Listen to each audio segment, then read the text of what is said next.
For today's video, I thought I'd do something fun for Christmas and share my nerd crushes for when I was a child.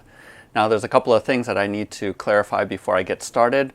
One is I was born in 1970, and so my childhood covers the range between 1975 and 1988. Basically, my childhood years until I turned 18. The other important thing to note is that what I mean by nerd crushes is what qualifies as any sort of nerdy show or movie during that time period. And just think about anything that would be featured at Comic-Con, and that qualifies as sort of a nerdy show. The other thing that's important is that even though I'm Korean and was born in Korea, my dad was in the US Air Force, and we were stationed in Japan in 1974 to 77.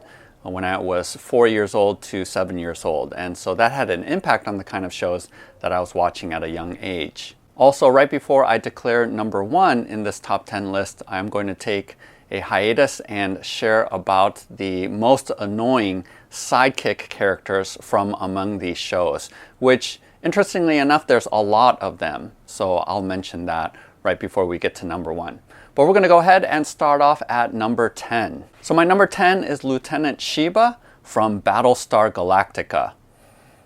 I tend to like badass women who are pilots or warriors, and Lieutenant Sheba definitely fits in this category better than the other female characters that were in this short-lived franchise in the late 70s. I can't tell you much about the original plotline because I only watched the show infrequently. You have to remember this was during a time where you had to wait and time your viewing so that you can watch it while it aired. And I didn't watch too many of the shows, but I definitely had a crush on Sheba.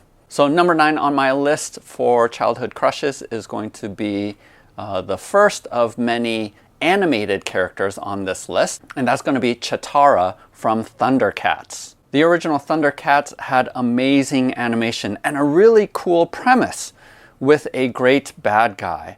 But honestly, Lionel was always disappointing to me because he never really cut loose or used his sword to really kick the crap out of anyone. And so it just felt like there was a lot of promise in that series, but nothing exciting or really life-threatening happened. But the one thing that kept me coming back to the show was Cheetara, and her personality was super cool too. Like most of the shows that I mentioned on my list, this was remade more recently and is actually better than the original. And Cheetara in particular has a better storyline and presence within the series. So I definitely suggest that you watch the newer series over the old one. But Cheetara was definitely someone to look at.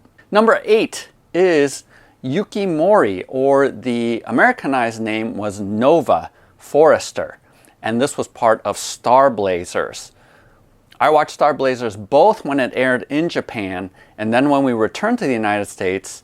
And the coolest thing I liked about that show was the amazing wave motion gun from the battleship, as well as the countdown that they had at the end of each of the shows when they were racing back to Earth in order to get rid of all of the radiation. Yuki Mori is an officer who controls the radar on the ship and is the main love interest to the main character. But definitely, I loved her yellow jumper suit that she had. Number 7 on the list is Lieutenant Ilea from Star Trek The Motion Picture. There's something indescribably hot about the baldness of Lieutenant Ilea, and the fact that she was sworn to celibacy in order to be part of Starfleet. She's played by the first South Asian actress in Star Trek, Persis Khambatta, and she is part of the Deltan race, which is why she is bald, and actually has the shortest skirt in cinema when she is used by V'ger. Definitely had a big crush on her. Number 6 on this list is Maria Purina from Robotech. So Maria is the ace pilot for the Zentradi forces, the bad guys, in this outer space opera anime series. She squares off against the ace pilot for the Robotech Defense Force. His name is Max Sterling, and he's friends with the main character, but I actually found Max more interesting than the main character. And there is this back and forth between these two ace pilots as they compete. And eventually, She, as a warrior, shrinks down and infiltrates the SDF-1 in order to find and assassinate Max. But she fails in this, and they end up actually falling in love and marrying, which ends up being a key part in the Zentradi having mass defections because they've only known life as warriors and want sort of the lives found among this Earth colony. I don't know why she was given a Russian name. There's nothing particularly Russian about the Zentradi, but I always thought that she was super interesting. Way more interesting than the other female protagonists in that series that I watched faithfully every time I came home. They would run it on TV and I would watch it every day. It was amazing. The first part of the series, it was 3 different chapters within Robotech, and the first one is the best by far. Number 5 on this list is Wilma Dearing of Buck Rogers. I watched every Buck Rogers show when it first aired and I loved it. I had a huge crush on Wilma Dearing, who is played by Erin Gray, and her in that white spandex was awesome. Later on, she ended up playing a role in Silver Spoons, but I didn't like her outside of Buck Rogers, because what sort of made it for me was them being in the future, especially the 80s concept of the future, which was having blinking lights everywhere and monochrome CRT screens. She was really fun to watch in that, not so much in Silver Spoons, but Wilma Dearing was one of my early crushes. Number 4 on this list is Princess Aura from Flash Gordon, 1980. Again, here's the case where I like secondary characters more than the primary characters. Princess Aura is played by the Italian actress Ornella Muti, and she is way better than the female protagonist in the movie, who is Dale Arden, played by Melody Anderson. I just thought Ornella was way hotter, way more interesting as a character than the primary love interest for Flash Gordon. You know, I should really rewatch this movie because I actually haven't seen it since my original viewing when I was 10 or 11 years old. But like many things on this list, I'm a little bit afraid to go back and watch these shows or movies because I have such nostalgia and fond memories that I'm worried that they're going to be really crappy as an adult. So there's a hesitation that I have of going back and looking at many of these shows just because I don't want to ruin my perspective of having seen them as a child. So who knows, maybe these are really crappy shows, but again, a lot of these have been remade, and I know a number of the remakes are actually better than the original. At number 3 is another princess, and this is Princess Ariel from Thundar the Barbarian. I didn't so much have a crush on Princess Ariel because of her hotness, but more because of her unappreciated wit. This show completely would not work without her. And what most people don't know is that Thundar is actually playing the straight man for Ariel, who is actually, I think, the main character and comedian for the series. Thundar! No! You can't just rush in! Outvoted again. Thundar is actually a one-dimensional barbarian brute that is only one step above Ukla the Mach for being sort of this simplistic character. It's really, if you watch the show, Princess Ariel that shines in this post-apocalyptic sci-fi fantasy mashup. So her character is so unique and so different, especially for cartoon fare back then, that she is one of my favorites. Coming in at number 2, the penultimate position is Wonder Woman. Now, there is a lot of actresses who have played and versions of Wonder Woman. I think definitely the best is the 1975 to 1979 Wonder Woman played by Linda Carter. I had a huge crush on her early on in my childhood. I always felt like she was super beautiful and classy. And who can beat the iconic twirling transformation with those cheesy 70s special effects? But I definitely had a huge crush on Linda Carter.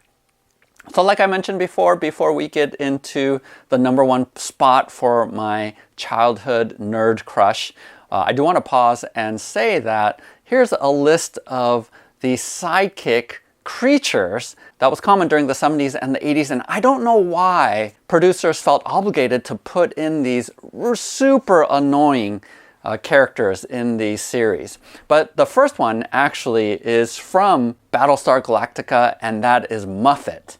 And Muffet is a friend of one of the kids in the show. And the interesting thing, though, about Muffet was that was actually a chimpanzee in a suit. So that's super interesting about that. The second annoying character is Tweaky from Buck Rogers.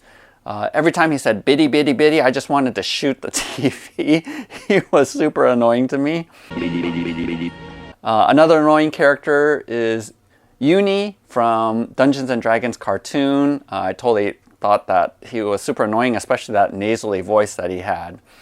But by far the most annoying sidekick character among all of these shows is Snarf from the Thundercats. He annoyed me to no end, even as a child. And again, I have no idea why people thought it would be a good idea to introduce these sidekick characters that really had no plot purpose and was super annoying.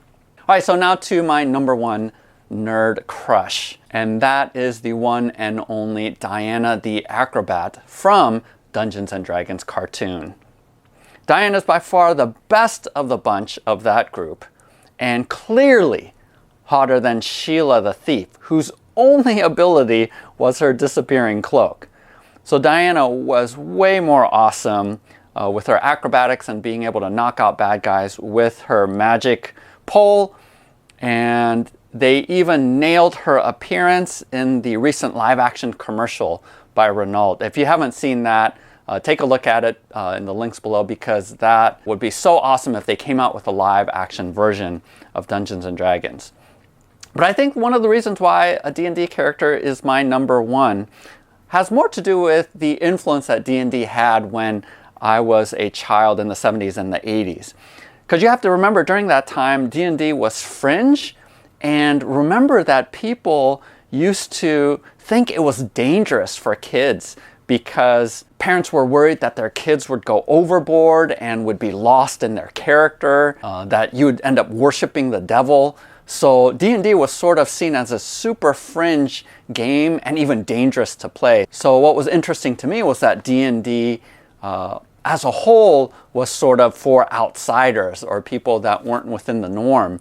And that's something I really identified with. So that's probably why Diana, or a D&D character, is in my number one spot, because I identified a lot and loved playing D&D as a kid, especially as a fantasy realm and to escape from what was going on with the realities of the world. And so D&D holds a super important spot in my life as a child, and then having these characters who were also about the same age, because when this cartoon came out, I was going through puberty right around the age of 13 to 16, and so I really wanted to be in this fantasy realm that the crew was in. And again, I don't know how it would hold up compared to more recent shows. And that's one of the more curious things, is I've always wondered why they haven't come out with a really cool fantasy cartoon. You would think that they would have had one by now. There's a number of good anime options for that, but nothing here in the States. Now, I do know that there is a project that is coming up hopefully next year that was kickstarted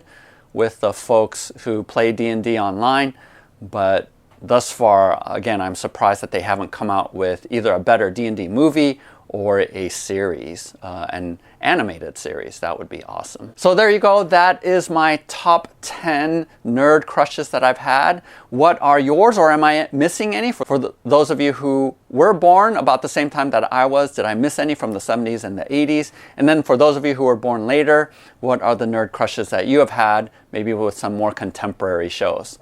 Go ahead and make comments in the link below. Please like and subscribe. And again, check out my Patreon page where you can see what the GGGG is for this month.